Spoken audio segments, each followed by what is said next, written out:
Hello everyone, this is Dr. Karthika from Department of Biomedical Engineering, SNS College of Technology, Coimbatore.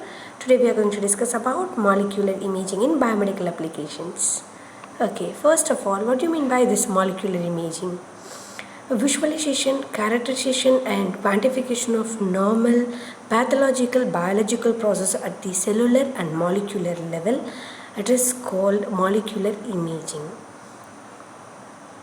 Okay, and while coming into this molecular biology, here we have molecular paradigm of disease and abnormal cells with pathological phenotypes and molecular expressions are listed here.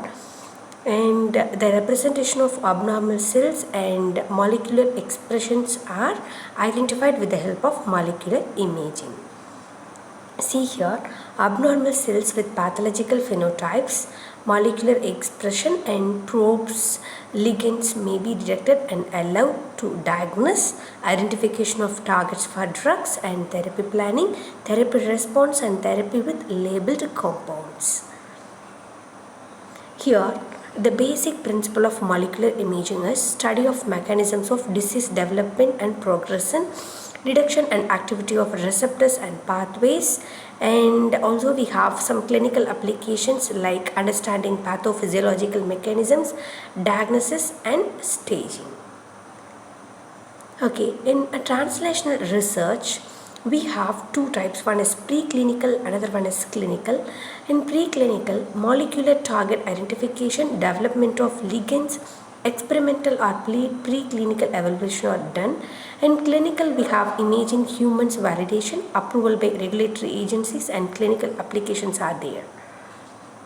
See here, from bench to bedside, from personal to public health, we have translational research for this molecular imaging. See, while coming into imaging modalities, we have many types of imaging modalities, and also we have taken the clinical application as breast cancer here.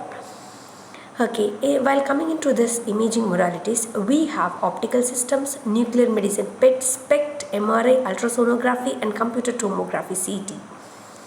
Actually, the differences are spatial resolution, depth of evolution, ionizing and non-ionizing radiation, available molecular markers are probes and detection threshold. See the imaging modalities. Here we have optical imaging, magnetic resonance imaging, ultrasound imaging are listed here, and in the other side we have PET, SPECT and CT imaging. Here this table, this representation, it shows the different imaging modalities like optical, magnetic resonance imaging, ultrasound, PET, SPECT and CT imaging. Okay. In this imaging modalities, we have optical imaging at lower cost and high throughput with limited clinical translation. Nuclear medicine, we have higher cost and unlimited depth penetration with clinical translation. MRI, we have high resolution and soft tissue contrast, cost and imaging time. In ultrasound, we have high spatial and temporal resolution with low cost limited targets. CT, we have high spatial resolution, no target specific imaging.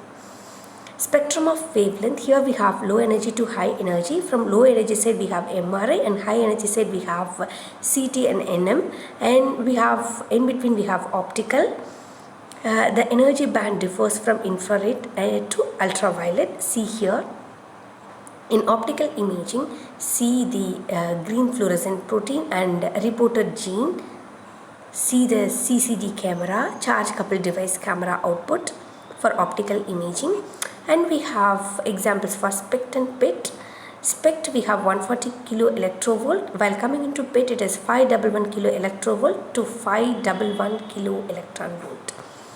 Here we have the electron volt differences from SPECT and PET. SPECT RCT is shown here and PET RCT is shown in the second diagram. See the difference from SPECT to PET.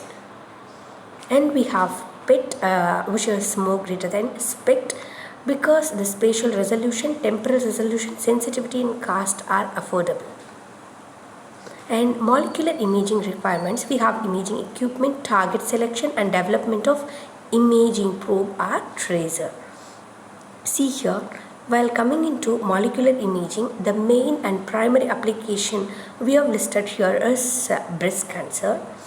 And here molecular imaging, it performs an important role in breast cancer identification and diagnosis and treatment. This is a very basic application of molecular imaging, and molecular imaging may be performed at different parts of the body, but definitely it can give higher results than other imaging techniques. Thank you.